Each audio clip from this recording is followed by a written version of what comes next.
And we are live. Welcome everybody to the stream. How are we all doing today? We are going to be going over Mythwind live stream updates. So the playtesting, we're currently running the Delta Playtesting right now, and I am talking with designer Nathan. How do you say your last name? Liggy.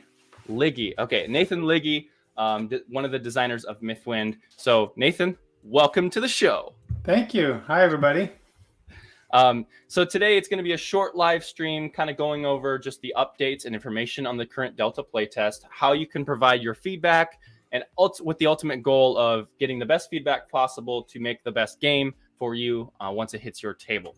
So Nathan, why don't you go ahead and introduce yourself a little bit, tell us a little bit about your background with and kind of what we were talking about with maybe Akarios leading into this, and then a little bit more about Mythwind so we all kind of have a better understanding. Sure, yeah. I mean, I've been with Akarios for a little more than a year, and my experience with them really just boils down to the previous game that we delivered this past May and June, Stars of Akarios, a very different game than Mythwind, but also a game with a lot of narrative. And on Stars of Akarios, I was one of the two writers for the many different missions that you play in that game. So as I was wrapping up, an opportunity for Mythwind came up, and the idea as it was pitched to me by Brendan McCaskill, who's the co-designer on the game, was a game that never ends, that doesn't have a winning condition, that's really just about the play. And he was thinking about games like Stardew Valley and Animal Crossing and games that are really just kind of more about discovery and exploration and that sort of a thing. So that was the kernel of the idea at the very beginning.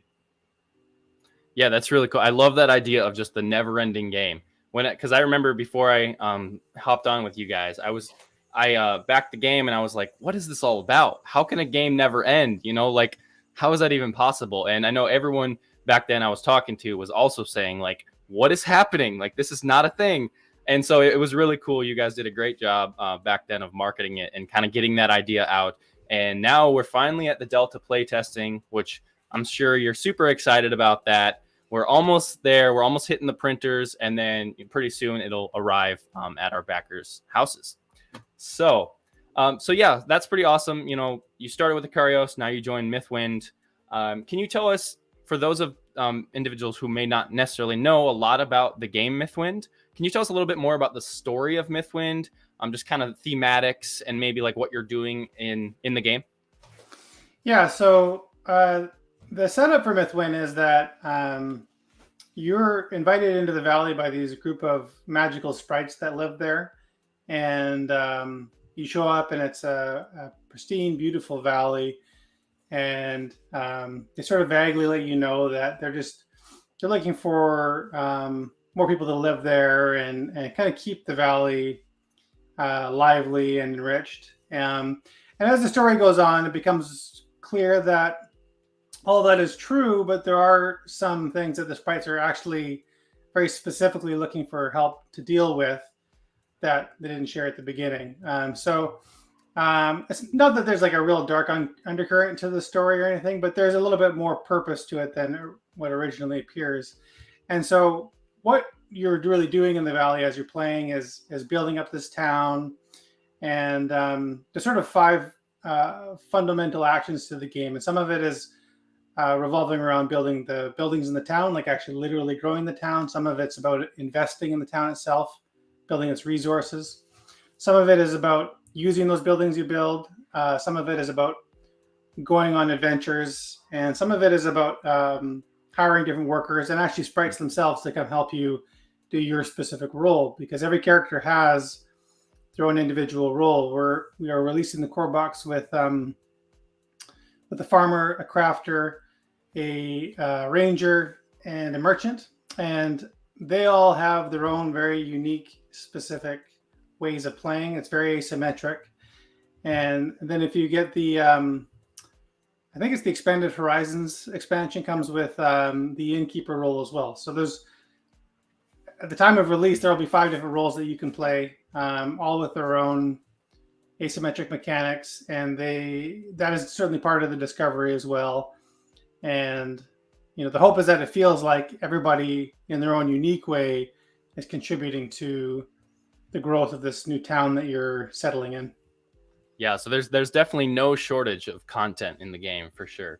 So can you briefly describe like kind of the development of each of the characters and like kind of where you started and where you were going and now kind of where we're at with each of the characters? I know it's almost like each character has their own little game that you're trying to solve.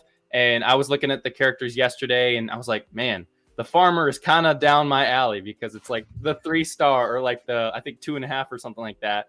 And, I was like, this is really cool. Every character has their own thing. So go ahead and describe to us a little bit about the design and development of each of the characters, just shortly for each one and how they came to be.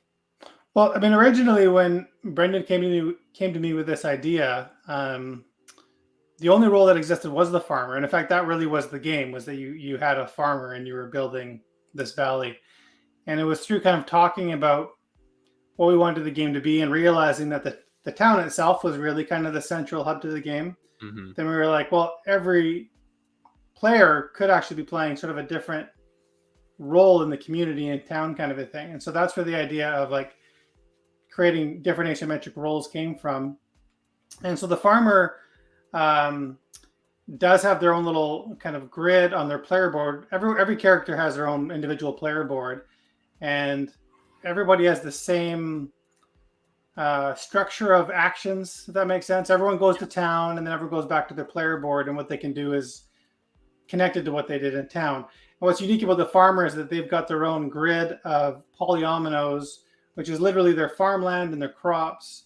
And so they're going through kind of the cycle of planting crops, tending them, harvesting them to make money, maybe buying some livestock, buying some equipment, and then planting some more. And as the game goes on, they clear more farmland and they're able to plant more and then and do more simultaneously. The crafter was somebody I wanted to have who represented sort of the artisanship or craftsmanship, I guess, of someone in town. So you're not just building structures, you're not just kind of building a functional town. You also have someone there who represents like a creativity to the whole process. So yeah, their scaling, I guess, or their kind of growth curve is about gaining a reputation about the quality of craftsmanship they have and the items that they make. And they're a little bit connected to some of the quality of the buildings you make and so on.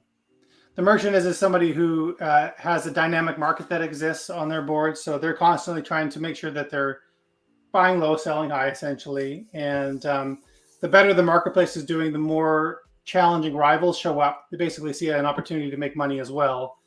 And so the merchant is competing with them regularly. And if they're doing well enough, they can actually buy out the rivals as well. The ranger has been kind of one of the more challenging roles to do because we decided to make a character who's not actually in town all the time. So all the other characters, like I said, they go to town and they go back to their board and do their role. The ranger kind of leaves that whole ecosystem entirely and they go explore the valley essentially. And while they're doing that, they're really kind of off doing their own thing. So yeah, trying to make that a compelling experience while you're playing with other people's a challenge.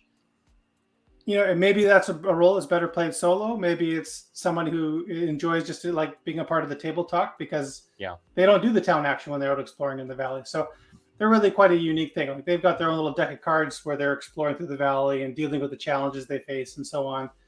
And then the innkeeper is just about bringing customers into their inn and making sure that they've got the right type of entertainment and furniture and so on that can entertain the customers so that they're happy. And of course, if they do a poor job, then they've got a lot of unhappy customers on their hands. So yeah, those are the roles that exist now. And of course, if there's enough demand, we'd love to keep on building characters around other roles in the community. Yeah, that I love that. The ranger too that's the one that's like one of the harder ones, right, to work with.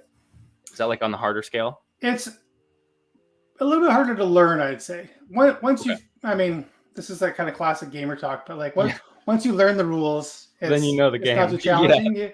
Once you've done the rhythm of it a couple times, I think it's not too challenging. Like you can actually go through it fairly quickly. But yeah, it's a little bit more front loaded in terms of learning because it's so different than the other ones. Okay, cool. Yeah. So that's what, 5 roles. Man, so much opportunity. I'm excited to start diving in more to it.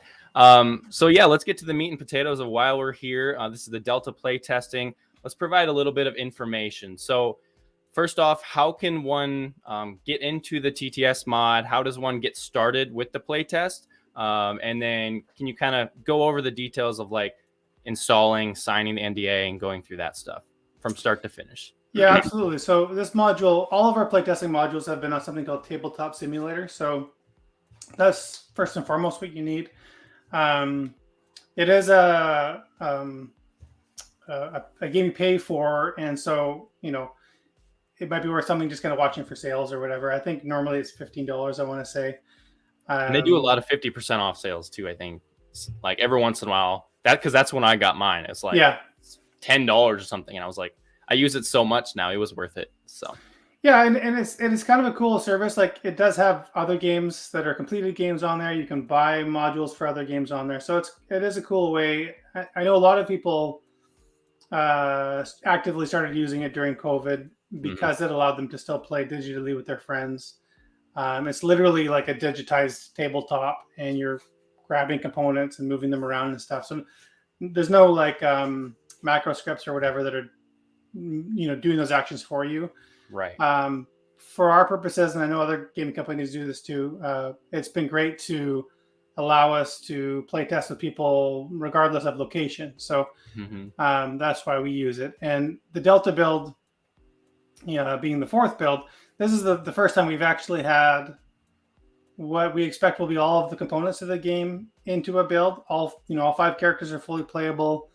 The entire core deck, event deck is in there. All of the adventure cards are in there. So every build before that, some of that stuff has been only partially done. So this is the first time we've had all of that. And for people who want to give it a try, I think the easiest way to go through it probably is to go to our most recent Kickstarter update. And in there's a link to an NDA.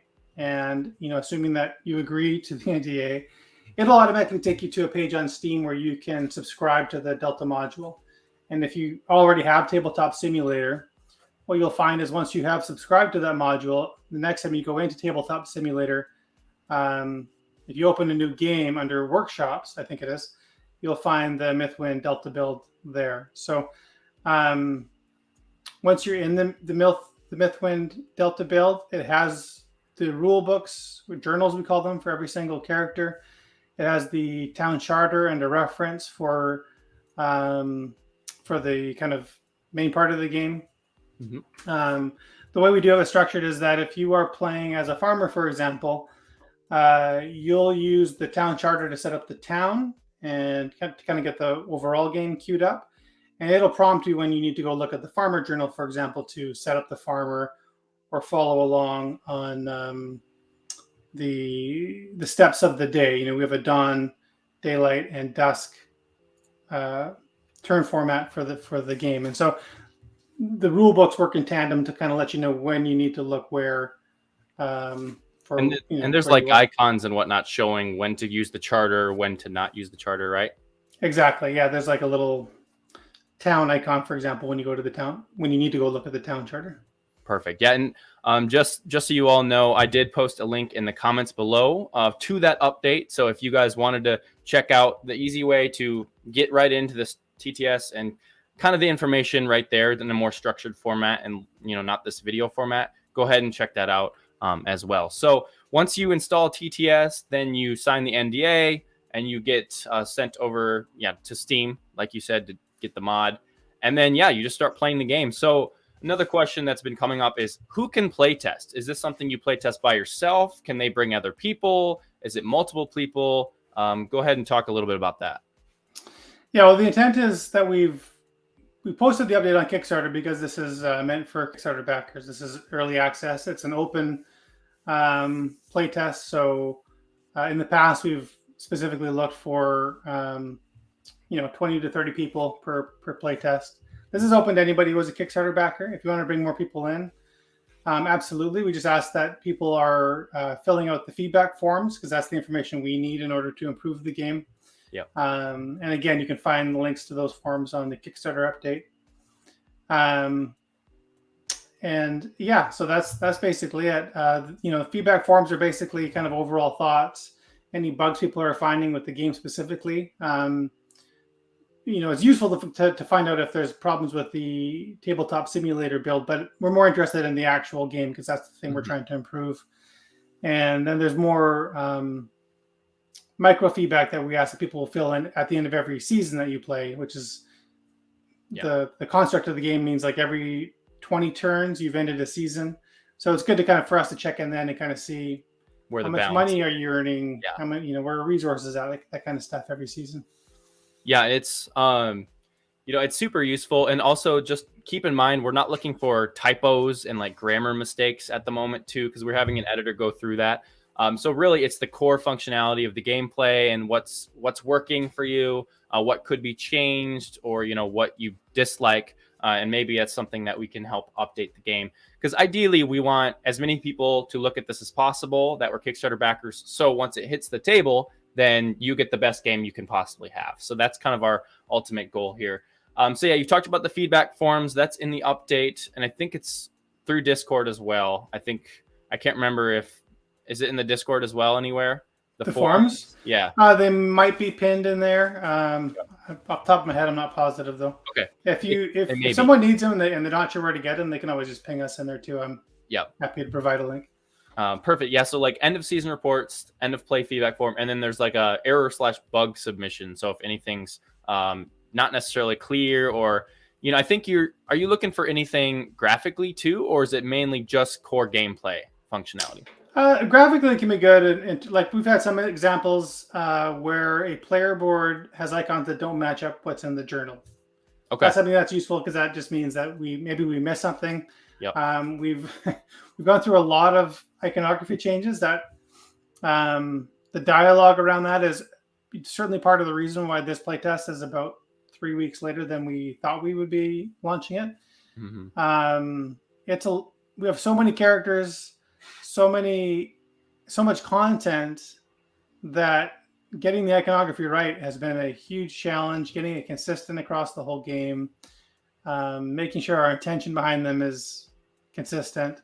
So what that means is, if you notice things that seem inconsistent to you, the player, or don't line up with what's in the journal, absolutely, that kind of stuff is stuff that can help the final result.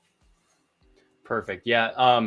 And so just to reiterate, the feedback forms and the deadline for submission for this is September 2nd. So we would like you to, if you've played the game, please fill out those forms before September 2nd. So that way we can get it all finalized and then sent off to print. So yeah, anything else before I go into the timeline for production and closing reminders? Anything else you have to say about the game and maybe the Delta Playtest? Well, mostly just that I appreciate anytime anybody puts into it. It's, from my point of view, it's just kind of exciting for me to throw this thing online and to see people engage with it. And even if they aren't enjoying it, I mean, it's still interesting to me seeing, what are the parts of the experience that stand out. So I just want to say thank you and I appreciate it. And whatever your feedback is, as long as people are respectful, I'm all ears as far as what your experience was. And I think you can see it right now. So I'm just kind of going over the Tabletop Simulator mod currently. So when you show up to the mod, you can see this is what's going to pop up here. So each of the characters you'll be able to select, and then all of these components will be in there as well. So we got the Ranger, like we talked about, the Crafter here, Farmer, and then this is the Town Charter. This is kind of your the main rule book that you will be following throughout the game. So one other point maybe I'll mention really quick, since we were just looking at that. If this is your first time using Tabletop Simulator, it's not a bad idea to pop onto YouTube and just look for a couple of tutorial videos, because there's a bit of a learning curve just to using the tool itself. It's not crazy, but 5 minutes on YouTube can teach you the basics. Yep. So you just how to move around, grab stuff, change your camera angles, that kind of stuff.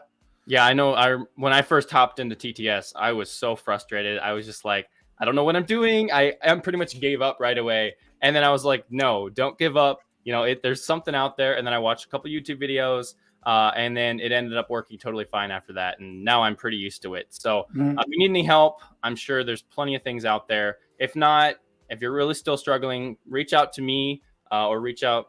Probably not to Brendan because he's too busy. Reach out to me and I will get back to you and try and help as best as I can. Sorry. I'm just going to say, if you post in the Discord channel, the whole community has been very supportive, very helpful, and I'm sure that there's a number of people who would be happy to kind of provide basic instructions if you're stuck with something. Right. Yes. So yeah, final things before we head out here is, so our estimated timeline for production currently is and you got to keep in mind, this could be changing. It changes quite a bit depending on how well the playtests do. And if there's any fundamentally large changes, then the timeline is going to shift a lot. But right now, the deadline for Delta testing is September 2nd. Then we have revisions until the 29th. Text editing and final file setup will be 29th as well. And then we're going to get our white samples sometime in September. And white samples is essentially just what the game will look like, correct? Just not full art and everything, is just like kind of the box. Exactly. Checking component size, quantity. In our case, we want to make sure that the punch outs fit the trays properly, that kind of stuff. Perfect. Yeah. So we'll get the white samples, and then the files will go to printer in September. Proofs, mass production will begin in November, and then mass production will end ideally in January. So that's kind of our production timeline at the moment. Closing reminders. So right now the pledge manager is still open. And once that closes, you will get an additional update. So don't freak out. Don't worry. You will be notified once that closes. So if you need to change anything, it's still open for good. So last thing, we have a huge community here for all of our games. So Stars of Vicarios, Mythwind, there's a big community on Facebook as well as Discord. And we're fairly active in both of those. So if you ever have any questions, like Nathan said, there's a lot of people out there to answer your questions, help with gameplay, make some new friends, play test the game with some other friends on the community. And, I'm trying my best to make sure everyone is in there and happy and working together. So yes, hopefully you have a great time with that. I think that's going to end it. Any final closing thoughts on the playtest? Otherwise, we will send everyone off. No, I don't think so. I mean, I think I'll just reiterate the last thing I said. Saying, thanks for everyone who's interested and excited and taking part in this process at all. Yeah, it's been fun, and the finish line is in sight, which is kind of wild when you've been working on a thing for over a year. So it's good. Yeah, awesome. Well, thank you everyone for showing up. I appreciate it. Have a great time, and as always, let us know if you have any questions about Mythwind.